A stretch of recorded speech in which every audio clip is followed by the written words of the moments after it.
Hi ಗೆಳೆಯರೆ, ನಮಸ್ಕಾರ. ಹೇಗಿದ್ದೀರಿ ಎಲ್ಲರೂ? Hope you all are fantastic. ಗೆಳೆಯರೆ, ನಿಮಗೆಲ್ಲ ಗೊತ್ತಿರೋ ಹಾಗೆ VAO ಕಾಲ್ಫರ್ಮ್ ಆಗಿರ್ತಕ್ಕಂಥದ್ದು, ಅದಕ್ಕೆ ಸಂಬಂಧಪಟ್ಟಿರೋ ವಿಡಿಯೋಗಳನ್ನು ನಾವು ಮಾಡ್ತಕ್ಕಂಥದ್ದು ನಮ್ಮ ಚಾನಲಲ್ಲಿ. ಆಲ್ರೆಡಿ ಕನ್ನಡ ವ್ಯಾಕರಣಕ್ಕೆ ಸಂಬಂಧಪಟ್ಟಿರ್ತಕ್ಕಂಥ ಹಲವಾರು ವಿಡಿಯೋಗಳನ್ನು ಆರಂಭ ಮಾಡ್ಕೊಂಡಿದ್ದೀವಿ. ಲೈಕ್ ಭಾಗ 1, ಭಾಗ 2 ಆ ರೀತಿಯಾಗಿ ಪ್ರತಿಯೊಂದು ದಿನ ಒಂದೊಂದು ಟಾಪಿಕನ್ನು ಕಲಿತಾ ಹೋಗೋಣ ಅಂತ ಹೇಳಿದ್ದೆ. ಅದೇ ರೀತಿಯಾಗಿ ಇವತ್ತಿನ ಈ ವಿಡಿಯೋದಲ್ಲಿ ಇಂಗ್ಲಿಷ್ ಸಂಬಂಧಪಟ್ಟಿರ್ತಕ್ಕಂಥ ವ್ಯಾಕ್ಯಾಬುಲರಿಯನ್ನು ಸ್ಟಾರ್ಟ್ ಮಾಡ್ತಾ ಹೋಗೋಣ. ಓಕೆ, ಇಂಪಾರ್ಟೆಂಟ್ ಸಿನಾನಿಮ್ಸ್ ಅಥವಾ ಆಂಟೋನಿಮ್ಸ್ ಆಗಿರ್ಬೋದು, ರೈಟ್? ಅದರ ರಿಲೇಟೆಡ್ ಹಲವಾರು ಪ್ರಶ್ನೆಗಳು ಪ್ರತಿಯೊಂದು ಎಕ್ಸಾಮಲ್ಲಿ ಬರ್ತಾವೆ. ಮಿನಿಮಮ್ 5 ರಿಂದ 6 ಅಂಕಗಳನ್ನ ನಾವು ಈಸಿಯಾಗಿ ಎಕ್ಸ್ಪೆಕ್ಟ್ ಮಾಡ್ಬೋದು. ಹಾಗಾಗಿ ಇಂಗ್ಲಿಷ್ ಗ್ರಾಮರ್ ಅಂತ ಬಂದಾಗ ವ್ಯಾಕ್ಯಾಬುಲರಿ ತುಂಬ ಇಂಪಾರ್ಟೆಂಟ್ ನಮ್ಮ KE ಎಕ್ಸಾಮಲ್ಲಿ. ಸೊ ಇಂದ VAO ಎಕ್ಸಾಮ್ ಇಂಗ್ಲಿಷ್ ಸಂಬಂಧಪಟ್ಟಿರ್ತಕ್ಕಂಥ ಗ್ರಾಮರನ್ನು ಕೂಡ ಡಿಸ್ಕಸ್ ಮಾಡ್ತಾ ಹೋಗೋಣ. ಸೊ ಇವಾಗ ಆಲ್ರೆಡಿ ನಾವು ಕನ್ನಡ ಸ್ಟಾರ್ಟ್ ಮಾಡ್ಕೊಂಡಿದ್ದೀವಿ. ಇವತ್ತಿನಿಂದ ಇಂಗ್ಲಿಷ್ ಮತ್ತೆ ಇದೇ ರೀತಿಯಾಗಿ ಕಂಪ್ಯೂಟರ್ ಅನ್ನು ಕೂಡ ಆರಂಭ ಮಾಡ್ತೀವಿ. ಇದರೊಂದಿಗೆ ಸಂವಹನ ಪತ್ರಿಕೆ ಕಂಪ್ಲೀಟ್ ಆಗಿ ಕವರ್ ಆಗ್ತದೆ, ಲೈಕ್ ಇಂಗ್ಲಿಷ್, ಕನ್ನಡ ಹಾಗೆ ಕಂಪ್ಯೂಟರ್. ಬನ್ನಿ ಇವತ್ತಿನ ಮೊದಲನೇ ಪ್ರಶ್ನೆಯನ್ನ ಮತ್ತಷ್ಟು ತಡ ಮಾಡಲಾರ್ದೆ ನೋಡ್ತಾ ಹೋಗೋಣ. ಏನ್ ಕೇಳ್ತಾ ಇದ್ದಾರಾ? Choose the word that is opposite in meaning to the given word. ಕೊಟ್ಟಿರ್ತಕ್ಕಂಥ ಒಂದು ಪದದ ವಿರುದ್ಧ ಪದವ ಏನಾಗ್ತದೆ ಅಂತ ಕೇಳ್ತಾ ಇದ್ದಾರೆ. ವಿರುದ್ಧಾರ್ಥಕವನ್ನ ಹೇಳಬೇಕು ನಾವು. Impartial, ಫಸಿ, ಫಾರ್ಟಿವ್, ignorant. First of all ಈ ಒಂದು ಪ್ರಶ್ನೆಗೆ ಆನ್ಸರ್ ಮಾಡಬೇಕಂದ್ರೆ ಇದರದ ಅರ್ಥ ಗೊತ್ತಿರಬೇಕು ನಮಗೆ. What is the meaning of candid? So ಅದ್ರದ್ದು ಗೊತ್ತಿದ್ರೆ ಈಸಿಲಿಯಾಗಿ ನಾವೇನ್ ಮಾಡ್ಬೋದು, ವಿರುದ್ಧ ಪದವನ್ನು ಕಂಡುಹಿಡಿಬಹುದು. ಕ್ಯಾಂಡಿಡ್ ಅಂದ್ರೆ ಏನಪ್ಪಾ? Let me right it down. ಪ್ರಾಮಾಣಿಕ ಅಂತ ಕರೀತಾರ ಇಂಗ್ಲಿಷ್ನಲ್ಲಿ. ಕ್ಯಾಂಡಿಡ್ ಅಂದ್ರೆ ಪ್ರಾಮಾಣಿಕ, ಅವನು ತುಂಬಾ ಪ್ರಾಮಾಣಿಕ ವ್ಯಕ್ತಿ, ರೈಟ್? ಅಥವಾ ಅವನು ತುಂಬಾ ಬಹಿರಂಗವಾಗಿ ಹೇಳ್ತಾನೆ, ಯಾವುದನ್ನು ಇಟ್ಕೊಳ್ಳೋದಿಲ್ಲ, ನೇರವಾಗಿ ಮಾತಾಡ್ತಾನೆ ಅಂತಾರಲ್ಲ, ಅಂತ ಸಂದರ್ಭದಲ್ಲಿ ನಾವು ಕ್ಯಾಂಡಿಡ್ ಅಂತಕ್ಕಂಥ ಪದವನ್ನು ಬಳಸ್ತೀವಿ. ಹಾಗಾದ್ರೆ ಈ 4 ಆಪ್ಷನ್ಗಳಲ್ಲಿ ಯಾವ ಸೂಟ್ ಆಗ್ತದೆ ವಿರುದ್ಧವಾಗಿ? ಅದಕ್ಕಿಂತ ಮುಂಚೆ ಇವುಗಳ ಅರ್ಥವನ್ನು ನೋಡ್ತಾ ಹೋಗೋಣ. ಸೊ ಈಸಿಲಿಯಾಗಿ ನಿಮಗೆ ಆನ್ಸರ್ ನಿಮ್ಮಷ್ಟಕ್ಕೆ ನಿಮಗೆ ಕಂಡುಹಿಡ್ಕೊಂಡ್ಬಿಡ್ತಾರೆ. ಇಂಪಾರ್ಷಲ್. ಸೊ ಪಾರ್ಷಿಯಲ್ ಅಂದ್ರೆ ಏನು? ಒಬ್ಬರಿಗೆ ಇನ್ನೊಬ್ಬರಿಗೆ ಪಾರ್ಶಾಲಿಟಿ ಮಾಡ್ತಕ್ಕಂಥದ್ದು, ಪಕ್ಷಪಾತ ಮಾಡ್ತಕ್ಕಂಥದ್ದು, ರೈಟ್? ಅವ್ರು ಸರ್ ತುಂಬಾ ಪಾರ್ಷಿಯಲ್ ಇದಾರಪ್ಪ, ಅವ್ರಿಗೆ ಜಾಸ್ತಿ ಅಂಕಗಳನ್ನ ಕೊಡ್ತಾರ, ಅಥವಾ ಅವರಿಗೆ ಜಾಸ್ತಿ ಟೀಚಿಂಗ್ ಮಾಡ್ತಾರೆ, ಏನಾದ್ರೂ ಗೊತ್ತಿಲ್ಲ ಅಂದ್ರೆ ನಮಗೆ ಡೌಟ್ ಸಾಲ್ವ್ ಮಾಡೋದಿಲ್ಲ ಅಲ್ವಾ? Partiality, partial. ಇಂಪಾರ್ಷಲ್ ಅಂದ್ರೆ ನಿಷ್ಪಕ್ಷಪಾತ, ನಿಷ್ಪಕ್ಷಪಾತ, ಇಂಪಾರ್ಷಲ್ ಅಂತ ನೋಡ್ತಾ ಹೋದ್ರೆ. ಸೊ ಪ್ರಾಮಾಣಿಕ ನಿಷ್ಪಕ್ಷಪಾತ ಆಗುತ್ತಾ? ಪ್ರಾಮಾಣಿಕದ ವಿರುದ್ಧ ಆಗ್ತದನ? ನೋ, ಆಗಲ್ಲ. ಎರಡನೇ ಆಪ್ಷನ್ ಫಸಿ ಅಂತ ಆಯ್ತು. ಇಲ್ಲಿ ಓವರ್ಲಿ ಪರ್ಟಿಕ್ಯುಲರ್ ಅಂತ ಹೇಳ್ಬೋದು ನಾವು. ಏನಂತ ಹೇಳ್ಬೋದು? Overly particular. ಏನಿಂಗ್ ಅಂದ್ರೆ ಓವರ್ಲಿ ಪರ್ಟಿಕ್ಯುಲರ್ ಅಂತ ಕನ್ನಡದಲ್ಲಿ ನಮ್ಗೆ ಅರ್ಥ ಆಗ್ಲಿಲ್ಲ sir. What is the meaning of fussy? We don't know that. Simple, ಅತಿ ಚಿಕ್ಕ ಚಿಕ್ಕ ವಿಷಯಗಳಿಗೆ ಕಾಳಜಿಯನ್ನು ತೋರಿಸ್ತಕ್ಕಂಥದ್ದು, ಅಥವಾ ಸುಲಭವಾಗಿ ತೃಪ್ತಿ ಆಗದೇ ಇರತಕ್ಕಂಥದ್ದು. ಇದನ್ನ ಈಸಿಯಾಗಿ ನೆನಪಿಟ್ಕೋಬಹುದು ನೀವು. ಅಂದ್ರೆ ಈಸಿಯಾಗಿ, ಸುಲಭವಾಗಿ ಯಾವುದನ್ನು ಕೂಡ ಎಕ್ಸೆಪ್ಟ್ ಮಾಡಂಗಿಲ್ಲ. ಸುಲಭವಾಗಿ ಅವನಿಗೆ ತೃಪ್ತಿ ಆಗಲ್ಲ, ಏನ್ ಮಾಡಿದ್ರು ನಿಂಗೆ ಸಮಾಧಾನ ಇಲ್ಲಪ್ಪ ಅಂತಾರಲ್ಲ, ಆ ತರ. My sister is very fussy about cleanliness.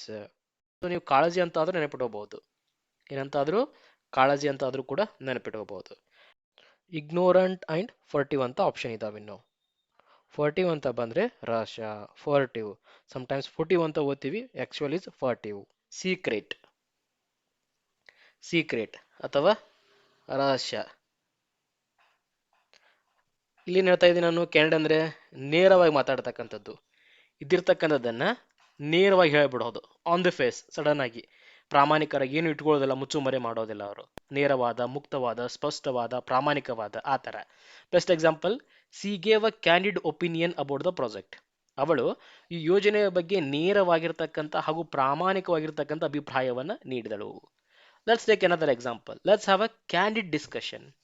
ಮುಕ್ತವಾಗಿರ್ತಕ್ಕಂಥ ಮತ್ತು ಸ್ಪಷ್ಟವಾಗಿರ್ತಕ್ಕಂಥ ಚರ್ಚೆಯನ್ನ ಮಾಡೋಣ. He was a candid in his mistakes. He was candid about his mistakes. ಅವನು ತನ್ನ ತಪ್ಪುಗಳ ಬಗ್ಗೆ ಪ್ರಾಮಾಣಿಕವಾಗಿ ಮಾತಾಡಿದ.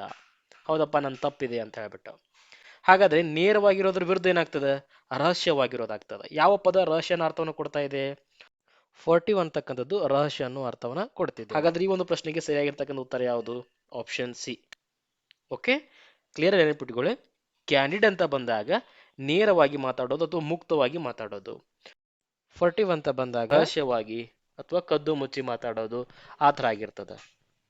ಕೊನೆಯದಾಗಿ ಇರ್ತಕ್ಕಂಥ ಯಾವುದು? ಇಗ್ನೋರೆಂಟ್. ಇಗ್ನೋರೆಂಟ್ ಅಂದ್ರೆ ಏನು? ಅಜ್ಞಾನಿ, ಲ್ಯಾಕ್ ಆಫ್ ನಾಲೆಜ್ ಅಂತ ಹೇಳ್ಬೋದು ನಾವು. ಏನಂತ ಹೇಳ್ಬೋದು? Lack of knowledge. So lack of knowledge ಏನಾದರೂ ವಿರುದ್ಧ ಪದ ಆಗ್ತದನ ಪ್ರಾಮಾಣಿಕತ್ವಕ್ಕೆ? ನೋ. ಪ್ರಾಮಾಣಿಕತ್ವಕ್ಕೆ ವಿರುದ್ಧ ಅಂದ್ರೇನು? ಅಪ್ರಾಮಾಣಿಕ ಅಥವಾ ಮುಚ್ಚು ರಹಸ್ಯವಾಗಿರ್ತಕ್ಕಂಥವನು, ಸೀಕ್ರೆಟಿವ್ ಆಗಿರ್ತಕ್ಕಂಥವನು. ಸೊ ಹಾಗಾದ್ರೆ ಈ ಒಂದು ಪ್ರಶ್ನೆಗೆ ಸರಿಯಾದ ಉತ್ತರ ಆಪ್ಷನ್ ಸಿ ಆಗ್ತದೆ. ಸೊ ಬೇರೆ ಯಾವ್ದಾದ್ರು ಒಂದು ಸಿನಾನಿಮ್ಸ್ ಅನ್ನ ಹೇಳ್ಬೋದಾ ಇದಕ್ಕೆ, ಅಂದ್ರೆ ಸಮಾನಾರ್ಥಕ ಪದಗಳನ್ನ ಹೇಳ್ಬೋದಾ? ನಾನೇನು ಹೇಳಿದೆ ಕ್ಯಾಂಡಿಡ್ ಅಂದ್ರೆ ಪ್ರಾಮಾಣಿಕ ಅಂತ ಹೇಳಿದೆ, ಅಥವಾ ನೇರವಾಗಿ ಮಾತಾಡ್ತಕ್ಕಂಥ ವ್ಯಕ್ತಿ. ಇಂಗ್ಲಿಷ್ನಲ್ಲಿ ಅದಕ್ಕೆ ನಾವು ಆನೆಸ್ಟಿ ಅನ್ಬೋದಾ? So honest is a synonym. Frank ಕೂಡ ಅಂತಾರೆ ಸಮಟೈಮ್ಸ್, ಅಥವಾ ಓಪನ್ ಅಂತ ನೆನ್ಪಿಟ್ಕೋಬಹುದು, ಅಥವಾ ಸ್ಟ್ರೇಟ್ ಫಾರ್ವರ್ಡ್, ತುಂಬಾ ಸ್ಟ್ರೇಟ್ ಫಾರ್ವರ್ಡ್ ಆಗಿರ್ತಕ್ಕಂಥ ವ್ಯಕ್ತಿ ಅವನು. ಸಪೋಸ್ ಅವರು ಅಪೋಸಿಟ್ ವರ್ಡ್ ಇವಾಗ ಹೆಂಗೆ ಕೇಳ್ತಾ ಇದಾರಲ್ಲ, ಅಪೋಸಿಟ್ ವರ್ಡ್ ಕೇಳಿದ್ರೆ ಬೇರೆ ಏನಾಗ್ತದೆ ಒಂದು ತಿಳ್ಕೊಂಡಿ ನಾವು, very important, candid opposite word right furtive. So ಅದನ್ನ ಬಿಟ್ಟರೆ ಡಿಸ್ಆನೆಸ್ಟ್ ಅಂತ ನೆನ್ಪಿಟ್ಕೋಬಹುದು ನಾವು, ಡಿಸ್ಆನೆಸ್ಟ್. ಪ್ರಾಮಾಣಿಕದಿಂದ ಇರ್ತಕ್ಕಂಥ ವ್ಯಕ್ತಿಗೆ ಕ್ಯಾಂಡಿಡ್ ಅಂತ ಕರಿತೀವಿ, ಪ್ರಾಮಾಣಿಕದಿಂದ ಇರ್ಲಾರಂಥ ವ್ಯಕ್ತಿಗೆ ಡಿಸ್ಆನೆಸ್ಟ್ ಅಥವಾ ಸೀಕ್ರೆಟಿವ್, ಮುಚ್ಚುಮರೆ ಮಾಡ್ತಕ್ಕಂಥದ್ದು. ಸಮ್ಟೈಮ್ಸ್ ರಿಸರ್ವ್ಡ್ ಅಂತಾನೂ ಕೂಡ ನೆನಪಿಟ್ಕೋಬಹುದು ನೀವು, reserved. Okay, so very important. ಮೊದಲನೇ ಪ್ರಶ್ನೆಗೆ ಸರಿಯಾಗಿರ್ತಕ್ಕಂಥ ಉತ್ತರ ಆಪ್ಷನ್ 3. ನೆಕ್ಸ್ಟ್ ಎರಡನೇ ಪ್ರಶ್ನೆ ಹೋಗೋಣ. Select the most appropriate one word substitution for the given group of words. So ಏನು ಕೇಳ್ತಾ ಇದ್ದಾರ? ಒನ್ ಹೂ ಈಸ್ ಈಸಿಲಿ ಡಿಸೈವ್ಡ್, ಅವ್ರಿಗೆ ಏನಂತಾರ? ಪ್ಲಾಸಿಬಲ್, ಗ್ಯುಲೇಬಲ್, ಅಗ್ರಿಯಬಲ್, ಕ್ರೆಡಿಬಲ್. ಓಕೆ, ಸೊ ಇನ್ನೊಂದು ಇಂಪಾರ್ಟೆಂಟ್, ಇದನ್ನ ಪ್ರೊನೌನ್ಸಿಯೇಷನ್ ಹಿಂಗೆ ಮಾಡ್ಬೇಕಂತಿಲ್ಲ, ಸಮಟೈಮ್ಸ್ ಬೇರೆ ಬೇರೆ ತರ ಬರ್ತದೆ. ಕೆಲವೊಬ್ರು ಪ್ಲಾಸಿಬಲ್ ಅಂತ ಕರೀತಾರ, ಕೆಲವೊಬ್ರು ಪ್ಲಾಸಿಬಲ್ ಅಂತ ಕರೀತಾರ. ಹಾಗೆ ದಿಸ್ ಇಸ್ ಎರಡನೇದನ್ನ ಗಲಿಬಲ್ ಅಥವಾ ಗಾಲಿಬಲ್. ಸೊ ಬೇರೆ ಬೇರೆ ರೀತಿ ಕರೀತಾರೆ. ನಮಗೆ ಅದರದ್ದು ಏನು ಪ್ರೊನೌನ್ಸಿಯೇಷನ್ ಏನು ಇಂಪಾರ್ಟೆಂಟ್ ಅಲ್ಲ, ಎಕ್ಸಾಮ್ ಏನು ಇಂಪಾರ್ಟೆಂಟು ಅದನ್ನ ಹೆಂಗೆ ಸಾಲ್ವ್ ಮಾಡ್ಬೇಕಂತ ಅಷ್ಟೇ. Okay, so one who is easily deceived ಅಂತ ಬಂದ್ರೆ ಅದಕ್ಕಿಂತ ಮುಂಚೆ ಕನ್ನಡದಲ್ಲಿ ಅರ್ಥ ಮಾಡ್ಕೊಳ್ಳೋಣ. ಪ್ಲಾಸಿಬಲ್ ಅಂದ್ರೆ ನಂಬಲು ಅರ್ಹ, ನಂಬಲು ಅರ್ಹ. ಸೀಮಿಂಗ್ ಸೀಸನೇಬಲ್ ಅಥವಾ ಬಿಲೀವೇಬಲ್, ನಂಬಲು ಅರ್ಹ ಅನ್ನೋ ಅರ್ಥವನ್ನ ಇದು ಕೊಡ್ತದ. ಗುಲಿಯೇಬಲ್ ಅಥವಾ ಗಲಿಯೇಬಲ್ ಅಂತ ನೋಡಿದ್ರೆ ಸುಲಭವಾಗಿ ಮೋಸ ಹೋಗುವ, ಈಸಿಲಿ ಮೋಸ ಹೋಗ್ತಕ್ಕಂಥವ್ರು, ಸುಲಭವಾಗಿ ಮೋಸ ಹೋಗುವವರಿಗೆ ನಾವು ಈ ಒಂದು ಪದದ ಬಳಕೆಯನ್ನು ಮಾಡ್ತೀವಿ. ಮೋಸ ಹೋಗುವವ, ಮೋಸ ಹೋಗುವವ. ಎಗ್ರಿಯೇಬಲ್ ಅಂದ್ರೆ ಒಪ್ಪಿಗೆಯನ್ನು ಸೂಚಿಸ್ತಕ್ಕಂಥದ್ದು. ಕ್ರೆಡಿಬಲ್ ಅಂದ್ರೆ ವೆರಿ ಇಂಪಾರ್ಟೆಂಟ್ ವರ್ಡ್, ವಿಶ್ವಾಸ ಅರ್ಹ ವ್ಯಕ್ತಿಗೆ ನಾವು ಕ್ರೆಡಿಬಲ್ ಅಂತ ಕರಿತೀವಿ. ವಿಶ್ವಾಸ ಅರ್ಹ ವ್ಯಕ್ತಿಗೆ ತುಂಬಾ ಕ್ರೆಡಿಬಲ್ ಆಗಿರ್ತಕ್ಕಂಥ ವ್ಯಕ್ತಿ ಅಂತೀವಲ್ಲ, ಸೊ ಆ ರೀತಿಯಾಗಿ. ಸೊ ಇಲ್ಲೇನು ಕೇಳ್ತಾರ? One who is easily deceived. So ಈಸಿಲಿಯಾಗಿ ಯಾರನ್ನ ಮೋಸ ಮಾಡ್ಬೋದು ಅನ್ನೋ ಅರ್ಥ. One who is easily deceived, ಸರಿನಾ? ಡಿಸೀವ್ಡ್ ಏನಪ್ಪ? ಡಿಸೀವ್ಡ್ ಅಂತ ಅಂದ್ರೆ ವಂಚಿಸಲ್ಪಟ್ಟ ಅನ್ನೋ ಅರ್ಥವನ್ನು ಬರ್ತದ. Like one who is easily deceived, ಯಾರನ್ನ ಆರಾಮಾಗಿ ಸ್ವಲ್ಪ ಟ್ರಿಕ್ ಯೂಸ್ ಮಾಡಿ ನಾವು ಮೋಸ ಮಾಡ್ಬೋದು. ಅವ್ರಿಗೆ ಏನಂತ ಕರಿತೀವಿ? ಗಲಿಯಬಲ್. ಓಕೆ, ಗ್ಯುಲಿಯಬಲ್ ಅಥವಾ ಗಲಿಯಬಲ್ ಅಂತ ಕರಿತೀವಿ, ಸುಲಭವಾಗಿ ಮೋಸವನ್ನು ಮಾಡುವ. ಸರಿಯಾದ ಉತ್ತರ ಆಪ್ಷನ್ ಬಿ ಸ್ನೇಹಿತರೆ, very important, remember. One who is easily deceived is known as gullible. Next ಮೂರನೇ ಪ್ರಶ್ನೆ. Choose the antonym of the given word. ವಿರುದ್ಧಾರ್ಥಕವನ್ನ ಕೇಳಿದಾರ. ಫ್ಯೂರಿಯಸ್ದು ವಿರುದ್ಧಾರ್ಥಕ, ಎನ್ರೇಸ್ಡ್ ಅಥವಾ ಎನ್ಗ್ರೇಗ್ಡ್, ರೇಸಿಂಗ್ ಅಥವಾ ರೇಗಿಂಗ್, ಇನ್ಫ್ಲೇಮ್ಡ್ ಅಂಡ್ ಕಾಮ್ ಅಂತ 4 ಆಪ್ಷನ್ ಕೊಟ್ಟಿದ್ದಾರೆ. First of all, what is the meaning of furious? Fast and furious ಅಂತ ಕೇಳಿದ್ರಲ್ಲ ನೀವು. ಎಸ್, ಫ್ಯೂರಿಯಸ್ ಅಂದ್ರೆ ಏನಪ್ಪಾ? ಇದರ ಅರ್ಥ ಗೊತ್ತಂದ್ರೆ ನಾವು ಉಳಿದಿರೋದನ್ನ ನೋಡ್ತಾ ಹೋಗ್ಬೋದು. ಸೊ ಮೊದಲಿಗೆ ಇದರ ಅರ್ಥವನ್ನ ನಾನು ನಿಮಗೆ ತಿಳಿಸ್ತಾ ಹೋಗ್ತೀನಿ. What is furious? ಬಹಳ ಕೋಪಗೊಂಡ, ಬಹಳ ಕೋಪಗೊಂಡ, ಗೊಂಡ, ವಿಜಯ್ ದೇವರಕೊಂಡ.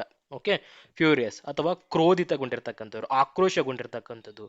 ಹಿ was furious when he heard the news. ಸುದ್ದಿಯನ್ನ ಕೇಳಿ ಅವನು ಬಹಳ ಕೋಪಗೊಂಡನು. My father was furious about the mistake. ಆ ತಪ್ಪಿನ ಬಗ್ಗೆ ನನ್ನ ತಂದೆ ತುಂಬಾ ಕೋಪಗೊಂಡಿದ್ದಾರ. The customer became furious after receiving the poor service. ಕಳಪೆ ಸೇವೆಯನ್ನು ಪಡೆದ ನಂತರ ಗ್ರಾಹಕನು ಆಕ್ರೋಶಗೊಂಡಿದ್ದಾನ. ಸೊ ಫ್ಯೂರಿಯಸ್ ಅಂದ್ರೆ ಏನಪ್ಪ? ಆಕ್ರೋಶಗೊಳ್ಳು, ಬಹಳ ಕೋಪಗೊಳ್ಳು, ಆ ರೀತಿಯಾಗಿ. ಹಾಗಾದ್ರೆ ಇಲ್ಲಿ ಕೆಳಗೆ ಕೊಟ್ಟಿರೋ ಆಪ್ಷನ್ ಯಾವ ಸೂಟ್ ಆಗ್ತದ? ಎನ್ರೇಜ್ಡ್ ಅಥವಾ ಎನ್ರೇಗ್ಡ್ ಅಂತ ಅಂದ್ರೇನು? ಅದು ಕೂಡ ನಮಗೆ ಕೋಪಗೊಂಡ ಅರ್ಥ ಕೊಡ್ತದ. ಕೋಪಗೊಂಡ ಅನ್ನುವ ಅರ್ಥವನ್ನ ಎನ್ರೇಜ್ಡ್ ಅನ್ನೋ ಪಾಯಿಂಟ್ ಕೊಡ್ತದ. ರೇಸಿಂಗ್ ಅಥವಾ ರೇಗಿಂಗ್ ಅಂತ ನೋಡಿದ್ರೆ ರೋಷಾವೇಶ, ರೋಷಾವೇಶ. ನೆಕ್ಸ್ಟ್ ಇನ್ಫ್ಲೇಮ್ಡ್ ಅಂದ್ರೆ ಉರಿದೆಳ್ಳು. ಇನ್ಫ್ಲಮೇಬಲ್ ಥಿಂಗ್ಸ್ ಅಂತ ಬರೀತಾರಲ್ಲ ಕಾರ್ಗಳ ಮೇಲೆ, ನಾಟ್ ಕಾರ್, ಟ್ರಕ್ಗಳಲ್ಲೆಲ್ಲ ಈ ಗ್ಯಾಸ್ ಅವುಗಳೆಲ್ಲ ಒಯ್ಬೇಕಾದ್ರೆ, ಸೊ ಅದಕ್ಕೆ ಸಂಬಂಧಪಟ್ಟಿರ್ತಕ್ಕಂಥದ್ದು. ಕಾಮ್ ಅಂದ್ರೆ ಏನು? ಕಾಮ್ ಅಂದ್ರೆ ಶಾಂತ, ಕಾಮ್ ಅಂದ್ರೆ ಶಾಂತ. The sea was calm after the storm. The sea was calm after the storm. ಚಂಡಮಾರುತದ ನಂತರ ಸಮುದ್ರ ಶಾಂತವಾಗಿತ್ತು. ಮೊದಲಿಗೆ ಏನು ಹೇಳಿದೆ ನಾನು? ಕಳಪೆ ಸೇವೆಯನ್ನು ಪಡೆದ ನಂತರ ಗ್ರಾಹಕನು ಕೋಪಗೊಂಡಿದ್ದಾನೆ, ಆಕ್ರೋಶಗೊಂಡಿದ್ದಾನೆ ಅಂತ ಹೇಳಿದೆ. ಯಾವುದಕ್ಕೆ? ಫ್ಯೂರಿಯಸ್ಗೆ. ಇಲ್ಲಿ ಏನ್ ಹೇಳ್ತಾ ಇದ್ದೀನಿ? ಶಾಂತ ಅಂತ ಹೇಳ್ತಾ ಇದ್ದೀನಿ. ಹಾಗಾದ್ರೆ ಇದೇನಾಯ್ತು? ಸರಿಯಾಗಿರ್ತಕ್ಕಂಥ ವಿರುದ್ಧ ಪದ ಆಯ್ತಲ್ಲ. ಫ್ಯೂರಿಯಸ್ಗೆ ಸರಿಯಾಗಿರೋ ವಿರುದ್ಧ ಪದ ಕಾಮ್. ಬಟ್ ಅದರ ಜೊತೆಗೆ ಇವುಗಳ ಅರ್ಥವನ್ನು ಕೂಡ ಮರಿಬಾರ್ದು, ನೆನಪಿಟ್ಕೊಳ್ಳಿ. ಎನ್ರೇಜ್ಡ್ ಅಂದು ಕೂಡ ನಮಗೆ ಕೋಪ ಅನ್ನೋ ಅರ್ಥ ಬರ್ತದೆ. ಸ್ಟಾರ್ ಮಾರ್ಕ್, ಯಾಕಂದ್ರೆ ನಮ್ಮ ಗ್ರೂಪ್ ಸಿ ಪರೀಕ್ಷೆಯಲ್ಲಿ ಕೇಳಿರ್ತಕ್ಕಂಥ ಪಾಯಿಂಟ್ ಇದು. ಸೊ ನೆನಪಿಟ್ಟಬೇಕು. ಇವನ್ ರೇಸಿಂಗ್ ಅಂತ ಬಂದ್ರು ಕೂಡ ಅದೇ ರೀತಿ ರೋಷಾವೇಶ. The raging fire destroyed the forest. Next ಮುಂದಿನ ಪ್ರಶ್ನೆ. Choose the word that is opposite in the meaning of the given word. Prudent opposite word ಏನಂತ ಕೇಳ್ತಾ ಇದ್ದಾರೆ. ವಿರುದ್ಧ ಪದ. Wise, foolish, confident, pragmatic. Wise, foolish, right. Confident, pragmatic. Wise ಅಂದ್ರೆ ಏನು? Wise ಅಂದ್ರೆ ಬುದ್ಧಿವಂತ, ಶಾನ್ಯ. ನಮ್ಮ ಹುಡುಗ ಭಾಳ ಶಾನ್ಯ ಅದನ್ರಿ. Okay, very intelligent person, very wise person ಆ ಥರ. ಫುಲಿಶ್ ಅಂದ್ರೆ ಮೂರ್ಖ, ಮೂರ್ಖ. He was a foolish to spend all his money. ಅವನ ಎಲ್ಲ ಹಣವನ್ನು ಖರ್ಚು ಮಾಡಿ ಮೂರ್ಖತನವನ್ನ ಮೆರೆದಿದ್ದಾನೆ. ಕಾನ್ಫಿಡೆಂಟ್ ಅಂದ್ರೆ ಆತ್ಮವಿಶ್ವಾಸ. ಕಾನ್ಫಿಡೆಂಟ್ ಅಂದ್ರೆ ಆತ್ಮವಿಶ್ವಾಸ. ಫ್ರಾಗ್ಮ್ಯಾಟಿಕ್ ಅಂದ್ರೆ he took a pragmatic approach to the problem. ಅವನು ಆ ಸಮಸ್ಯೆಗಳಿಗೆ ಪ್ರಾಯೋಗಿಕವಾಗಿರ್ತಕ್ಕಂಥ ವಿಧಾನವನ್ನು ಅನುಸರಿಸಿದ್ದಾನೆ. ಫ್ರಾಗ್ಮೆಟಿಕ್ ಅಂದ್ರೆ ಪ್ರಾಯೋಗಿಕ. ಫ್ರಾಗ್ಮೆಟಿಕ್ ಅಂದ್ರೆ ಪ್ರಾಯೋಗಿಕ. First of all, what is prudent? Prudent meaning ಗೊತ್ತಿತ್ತಂದ್ರೆ ನಾವು ಇವುಗಳನ್ನ ಈಸಿಲಾಗಿ ಡೈಸೆಫರ್ ಮಾಡ್ಬೋದಪ್ಪ, ಏನು ಹೆಂಗೆ ಅಂತ. ಅದರ ಮೀನಿಂಗೇ ಗೊತ್ತಿಲ್ಲ ಅಂದ್ರೆ ಉಳಿದದ್ದೇನು ಮಾಡೋಕ್ಕಾಗ್ತದೆ? ಎಸ್, ಪ್ರುಡೆಂಟ್ ಅಂದ್ರೆ ವಿವೇಕ ಉಳ್ತಕ್ಕಂಥವ್ರು, ವಿವೇಕ, ದೂರದೃಷ್ಟಿ ಉಳ್ಳ. ರೈಟ್. ಪ್ರುಡೆಂಟ್ ಅಂದ್ರೆ ಏನಪ್ಪ? ವಿವೇಕತನ ಉಳ್ತಕ್ಕಂಥವ್ರು, ಜಾಣತನದಿಂದ ನಡೆದುಕೊಳ್ಳುವವರು, ದೂರದೃಷ್ಟಿ ಉಳ್ತಕ್ಕಂಥವ್ರು, ಎಚ್ಚರಿಕೆ ಹೆಜ್ಜೆ ನೀಡ್ತಕ್ಕಂಥವ್ರು. It is a prudent to save money for emergencies. ನಮ್ಮ ತುರ್ತು ಪರಿಸ್ಥಿತಿಗಳಿಗಾಗಿ ಹಣವನ್ನ ಉಳಿಸಿಕೊಳ್ಳುವುದು ಒಂದು ವಿವೇಕದ ಕೆಲಸ, ಒಂದು ದೂರದೃಷ್ಟಿಯ ಕೆಲಸ. ಪ್ರುಡೆಂಟ್. ಓಕೆ, ವಿವೇಕ ಅಥವಾ ದೂರದೃಷ್ಟಿ. ಹಾಗಾದ್ರೆ ಇಲ್ಲಿ ವಿವೇಕತನ ಅನ್ನೋದು ಗೊತ್ತಾಯ್ತು ನಮಗೆ. ಅದರ ವಿರುದ್ಧ ಪದ ಏನಾಗ್ತದೆ ಕನ್ನಡದಲ್ಲಿ? ಅವಿವೇಕ ಹೇಳ್ಬೋದ ನಾವು? ಅವಿವೇಕ ಅಥವಾ ಮೂರ್ಖತನ, ದಡ್ಡತನ. ಸೊ ಇಲ್ಲಿ ಹಾಗಾದ್ರೆ ಯಾವ್ದು ಸರಿ ಆಗ್ತದ ವಿರುದ್ಧಾರ್ಥಕ ನೋಡಿದಾಗ? ಪ್ರುಡೆಂಟ್ ಅಂದ್ರೆ ದೂರದೃಷ್ಟಿ, ವೈಸ್ ಆಗಲ್ಲ. ಕಾನ್ಫಿಡೆಂಟ್ ಅಂದ್ರೆ ಆತ್ಮವಿಶ್ವಾಸ, ಅದು ಕೂಡ ಒಂದು ಅದೇ ಸಿನಾನಿಮ್ ಕ್ಯಾಟಗರಿ ಬರುತ್ತೆ, ಆಗಲ್ಲ. ಫ್ರಾಗ್ಮೆಟಿಕ್ ಅಂದ್ರೆ ಪ್ರಾಯೋಗಿಕ, ಅದು ಆಗಲ್ಲ. ಸರಿಯಾಗಿರೋ ಉತ್ತರ ಆಪ್ಷನ್ ಬಿ. ಪ್ರುಡೆಂಟ್ದು ವಿರುದ್ಧ ಪದ ಫುಲಿಶ್ ಆಗ್ತದೆ. ಇದು ವಿವೇಕತನ, ಇದು ಅವಿವೇಕತನ ಅಥವಾ ಮೂರ್ಖತನ ಅಂತ ಹೇಳಬಹುದು ನಾವು. ನೆಕ್ಸ್ಟ್, ಇಲ್ಲೊಂದು ಪದವನ್ನು ಕೊಟ್ಟಿದ್ದಾರೆ, ಮಿಸ್ಪೆಲ್ ಮಾಡಿದ್ದಾರೆ, ಅಂದ್ರೆ ಸರಿಯಾಗಿರ್ತಕ್ಕಂಥ ಸ್ಪೆಲ್ಲಿಂಗ್ ಅನ್ನ ಬರೆದಿಲ್ಲ. ಕರೆಕ್ಟ್ ಆಗಿರ್ತಕ್ಕಂಥ ಸ್ಪೆಲ್ಲಿಂಗ್ ಯಾವುದು ಅಂತ ಕೇಳ್ತಾ ಇದ್ದಾರೆ. Very important. ಇದ್ರ ಮೇಲೆ ಡೆಫಿನೆಟ್ ಆಗಿ ಪ್ರಶ್ನೆ ಬಂದೇ ಬರ್ತದೆ. ಸೊ ಇಲ್ಲಿ ಕೇಳ್ತಕ್ಕಂಥ ಪದ ಯಾವ್ದಪ್ಪ ಅಂದ್ರೆ beginning. Okay, beginning spelling BEGINNING, BEGENING, BEGINING, BEGENNING. So what is the correct word for beginning? Very important. So ಈ ಥರದ ಪ್ರಶ್ನೆಗಳು ಹಲವಾರು ಬರ್ತಾ ಇರ್ತಾವ. ಸದ್ಯಕ್ಕೆ ಬಿಗಿನಿಂಗ್ ಅಂತ ಬಂದಾಗ ಆರಂಭ ಅನ್ನೋ ಅರ್ಥವನ್ನು ಕೊಡ್ತದೆ. The beginning of the movie was very interesting. ಆರಂಭದಲ್ಲಿ ಚಿತ್ರ ತುಂಬಾ ಆಸಕ್ತಿದಾಯಕದಿಂದ ಕೂಡಿತ್ತು. Every beginning is difficult. ಪ್ರತಿಯೊಂದು ಆರಂಭವೂ ಕೂಡ ಕಷ್ಟಕರವಾಗಿರ್ತದೆ, ನಾವು ಅಲ್ಲಿಗೆ ಬಿಡಬಾರ್ದು. ನಮ್ಮ VAO ಪ್ರಿಪರೇಷನ್ ಬಿಗಿನಿಂಗ್ ಅಲ್ಲಿ ಕಷ್ಟ ಆಗ್ತದೆ, but we should not stop there. We have to prepare properly to get into or to get a success in the exam. Okay, so coming back to this topic, ಏನಪ್ಪ spelling correct? BEGINNING. So ಈ ತರ ಎಲ್ಲದ beginning BEGINNING. So A is the right answer. Next ಮುಂದಿನ ಪ್ರಶ್ನೆ. Select the option that means the same as the given idiom. So ಸರಿಯಾಗಿರ್ತಕ್ಕಂಥ idiom ಅನ್ನು choose ಮಾಡಬೇಕು. Man of letters ಅಂತ ಏನಕ್ಕೆ ಹೇಳ್ತೀವಿ ನಾವು? A student, a scholar, one who writes the letter, one who can read. First of all ಇದರ ಅರ್ಥ ಏನು? ಮ್ಯಾನ್ ಆಫ್ ಲೆಟರ್ಸ್ ಅಂದ್ರೆ ಏನಕ್ಕೋಸ್ಕರ ಬಳಸ್ತಾರ? A person who is knowledgeable in literature. Right. First of all I right the spelling of knowledgeable. KNOWLEDGEABLE. Knowledgeable, very important word.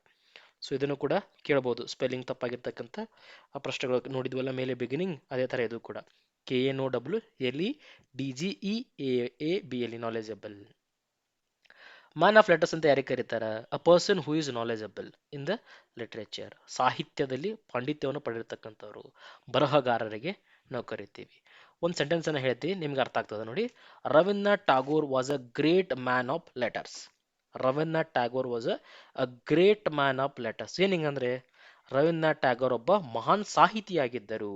ಅಥವಾ ಇನ್ನೊಂದು ಉದಾಹರಣೆ, he was a man of letters and contributed many books to the society. ಅವರು ಒಬ್ಬ ಸಾಹಿತಿಯಾಗಿದ್ದು ಸಮಾಜಕ್ಕೆ ಅನೇಕ ಕೊಡುಗೆಯನ್ನು ಕೊಟ್ಟಿದ್ದಾರಾ. So ಇಲ್ಲಿ ಪಾಂಡಿತ್ಯ ಅಥವಾ ಬರಹಗಾರ, ಸಾಹಿತಿ ಅಂತಕ್ಕಂಥ ಹೋಲಿಕೆ ಹೋಗ್ತಕ್ಕಂಥ ಆಪ್ಷನ್ ಯಾವುದು ಈ ನಾಲ್ಕರಲ್ಲಿ? Option B, scholar. ಪಾಂಡಿತ್ಯ ಅಂತ ಹೇಳ್ಬೋದಲ್ಲ ನಾವು ಇದಕ್ಕೆ. ಯಾರು ಒಂದು ವಿಷಯದಲ್ಲಿ ಅತ್ಯಂತ ಪಾಂಡಿತ್ಯವನ್ನು ಹೊಂದಿರ್ತಾರ ಅವರಿಗೆ ನಾವು ಈಸಿಯಾಗಿ ಸ್ಕಾಲರ್ ಅಂತ ಹೇಳ್ಬೋದು. ಹಾಗಾದ್ರೆ ಈ ಒಂದು ಪ್ರಶ್ನೆಗೆ ಸರಿಯಾಗಿತ್ತ ಉತ್ತರ ಸ್ಕಾಲರ್. ಸಪೋಸ್ ನಿಮ್ಮ ಎಕ್ಸಾಮ್ ಅಲ್ಲಿ ರೈಟರ್ ಅಂತ ಕೊಟ್ಟಿದ್ರು ಕೂಡ, ಸೊ ಅದನ್ನು ಕೂಡ ಕ್ಲಿಕ್ ಮಾಡಬಹುದು ನೀವು. ಅಥವಾ ಲಿಟ್ರರಿ ಪರ್ಸನ್ ಅಂತ ಕೂಡ ಕೊಡ್ಬೋದು. ಲಿಟ್ರರಿ ಪರ್ಸನ್, ಸಾಹಿತಿ. ಸೊ ಅವಾಗ ಅದನ್ನು ಕ್ಲಿಕ್ ಮಾಡಬೇಕು. ಸರ್ ಇದನ್ನ ಹೇಳಿದ್ರಲ್ಲ ಕೊಟ್ಟಿಲ್ಲ, ಆ ಥರ ಅಲ್ಲ. ಮ್ಯಾನ್ ಆಫ್ ಲೆಟರ್ಸ್ ಅಂದರೆ ಸಾಹಿತ್ಯದಲ್ಲಿ ಯಾರಿಗೆ ಪಾಂಡಿತ್ಯ ಇರ್ತದಲ್ಲ, ಸೊ ಅವ್ರಿಗೆಲ್ಲರಿಗೂ ನಾವು ಈಸಿಲಾಗಿ ಆ ಒಂದು ಪದದ ಬಳಕೆಯನ್ನು ಮಾಡ್ತೇವೆ. ಸೊ ಇದನ್ನ ಬಿಟ್ಟು ಒಂದು ಲಿಸ್ಟನ್ನು ಕೊಡ್ತಾ ಹೋಗ್ತೀನಿ, ಎಕ್ಸಾಮಲ್ಲಿ ಇಂಪಾರ್ಟೆಂಟ್. ಸೊ ನೆನಪಿಡಬೇಕು ಇವುಗಳನ್ನು ಕೂಡ. Let me erase all these things and I'll take another color. Once in a blue moon, very important. ಹಲವಾರು ಬಾರಿ ಬಂದ್ಬಿಟ್ಟಿದೆ ಇದು. Once in a blue moon ಏನಿಂಗಂದ್ರೆ ವೆರಿ ರೇರ್ಲಿ ಅನ್ನುವ ಅರ್ಥ. Once in a blue moon ಅಂದ್ರೆ ವೆರಿ ರೇರ್ಲಿ. ನಮ್ಮ friend ಇರ್ತಾನೆ ಒಬ್ಬನು, ಸಿಗ್ತಾನೆ ಇರೋದಿಲ್ಲ, ತಿಂಗಳಿಗೊಮ್ಮೆ 2 ತಿಂಗಳಿಗೊಮ್ಮೆ ಸಿಗ್ತಿರ್ತಾನೆ. ಸೊ ಅವಾಗ ಏನು ಹೇಳ್ಬೋದು ನಾವು? ಏನು ವರ್ಷಕ್ಕೊಮ್ಮೆ ತಿಂಗಳಿಗೊಮ್ಮೆ ಕಾಣ್ತಾ ಇದೆಯಲ್ಲ, ಅದು once in a blue moon. He visits his village once in a blue moon. ಅವನು ತನ್ನ ಹಳ್ಳಿಯನ್ನ ಅವಾಗ್ಲೊಮ್ಮೆ ಇವಾಗ್ಲೊಮ್ಮೆ ಮೀಟ್ ಆಗ್ತಾನ. Next, piece of cake. Okay, English grammar ಅನ್ನೋದು ನನಗೆ ಪೀಸ್ ಆಫ್ ಕೇಕ್ ಯಾವಾಗ ರುದ್ರೇಶ್ ಸರ್ ಕ್ಲಾಸನ್ನು ಕೇಳಿದಾಗ. ಏನಂಗಂದ್ರೆ ಪೀಸ್ ಆಫ್ ಕೇಕ್ ಅಂದ್ರೆ ವೆರಿ ಈಸಿ ಅಂತ ಅರ್ಥ, ಅತ್ಯಂತ ಸರಳ ಅನ್ನೋ ಅರ್ಥವನ್ನ ಪೀಸ್ ಆಫ್ ಕೇಕ್ ಇಡಿಯಂ ಕೊಡ್ತದೆ ನಮಗೆ. Bite the bullet. ನೆಕ್ಸ್ಟ್ ಏನಪ್ಪ? Bite the bullet. ಇದೇನಪ್ಪ ಬುಲೆಟ್ ಅನ್ನ ಕಚ್ಚುದಂತ ಇದಾರಲ್ಲ? ಅಲ್ಲ. ಏನ್ ಹಿಂಗ್ ಮೀನಿಂಗ್ ಹಿಂಗಂದ್ರೆ face a difficult situation bravely. Face a difficult situation bravely. ಶೂರತನದಿಂದ ಕಷ್ಟಕರ ಆಗಿರತಕ್ಕಂಥ ಸಿಚುವೇಶನ್ ಅನ್ನ ಹ್ಯಾಂಡಲ್ ಮಾಡೋದು. ಬೈಟ್ ದ ಬುಲೆಟ್ ಅಂತ ನೋಡ್ತಾ ಹೋದ್ರೆ, bite the bullet. Next, break the ice, very important. Break the ice. ಏನಪ್ಪ ಬ್ರೇಕ್ ದ ಐಸ್ ಅಂದ್ರೆ? Start the conversation in a social situation. Like the teacher told a joke to break the ice. So ಇಲ್ಲೊಬ್ಬ person ಇರ್ತಾನ, ಇಬ್ರು unknown, but ಮಾತಾಡ್ಬೇಕಂತ ಇರ್ತಾರ. ಏನ್ ಮಾತಾಡ್ಬೇಕಂತ ಗೊತ್ತಾಗಲ್ಲ. ಅವಾಗ ಇವನು ಹೋಗಿ ಸ್ಟಾರ್ಟ್ ಮಾಡ್ತಾನೆ conversation. So that's nothing but break the ice, start the conversation in a social situation. Next, a man of letters ಅಂತೂ ನಾವು ಇವಾಗಲೇ ಕಲ್ತ್ಕೊಂಡ್ಬಿಟ್ವಿ. ಅಂಡರ್ ದ ವೆದರ್ ಅಂತ ಕೇಳ್ತೀರಾ ನೀವು. ಅಂಡರ್ ದ ವೆದರ್ ಏನಿಂಗಂದ್ರೆ ಅಂಡರ್ ದ ವೆದರ್ ಏನು ಈ ಇಡಿಯಂ ನ meaning? What is the meaning of under the weather? Meaning is feeling sick. Feeling sick, ಆರಾಮಿರ್ಲಾರ್ದು. I am feeling under the weather today.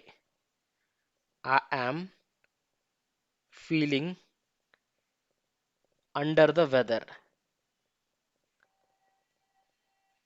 Under the weather today. ಇವತ್ತು ನಂಗೆ ಯಾಕೋ ಸ್ವಲ್ಪ ಆರಾಮಿಲ್ಲ ಅನಿಸ್ತಾ ಇದೆ. ಸೊ ಅವಾಗ ನಾವೇನು ಬಳಸಬೇಕು? Feeling the sick.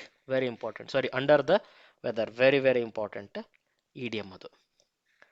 Next, choose the word that means the same as the given word. ಅಂದರೆ ಸಮಾನಾರ್ಥಕ ಪದ.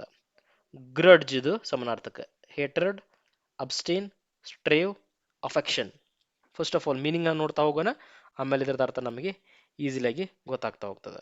ಫಸ್ಟ್ ಒನ್, ಹೇಟ್ರೆಡ್, ದ್ವೇಷ.